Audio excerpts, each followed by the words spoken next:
Next, I will be using Bentham to argue that it is morally permissible for Halliburton's oil company to engage in business transactions with Cuba even when such transactions are prohibited by the United States government. Morally permissible acts provide the greatest amount of pleasure for the greatest number while preventing the most pain. In order to determine the amount of pleasure or pain and the means to effectively generate such pleasure or pain, a principle of determining utility is required. The principle of utility is constituted by 7 variables of measurement: intensity, duration, certainty, uncertainty, propinquity, remoteness, fecundity, purity, and extent. Intensity is a measure of degree of extremity, concentration, or depth. Duration is a measure of temporal continuance. Certainty is a measure of confidence or probability for or against a predicted event. Propinquity, remoteness, is a measure of immediacy of event. Fecundity is a measure of the probability that an event will generate or fertilize similar pleasurable events. Purity is a measure of the probability that an event will generate or fertilize dissimilar painful events. Extent is a measure of the exponential effect of an event's product on a field of individuals with decreasing immediacy. There is a question as to whether it is morally permissible for Halliburton's oil company to engage in business transactions with Cuba when such transactions are prohibited by the U.S. government. A company is a number of individuals assembled or associated together. A business transaction is an activity or event that can be measured in terms of money and which affects the financial position or operations of the business. Money is an officially used legal tender.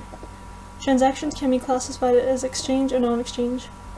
Exchange transactions involve physical exchange, such as purchasing and selling. Non-exchange transactions are events that do not involve physical exchanges, but where changes in monetary values are determinable. To prohibit means to forbid an action, activity, etc. by authority or law.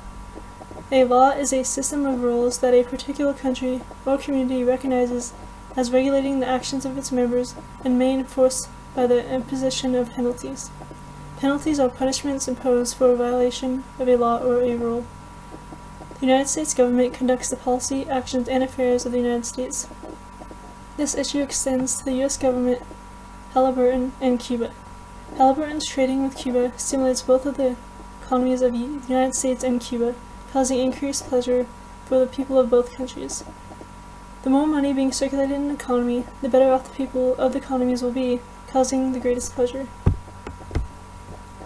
The United States' restriction on trade with Cuba creates intense pain for Halliburton because it makes it much more difficult to make money in Cuban territory. If Halliburton gets caught trading with Cuba, like they have in the past, Halliburton will have to pay a large sum of money. Because Halliburton got caught, they had to pay $305,000.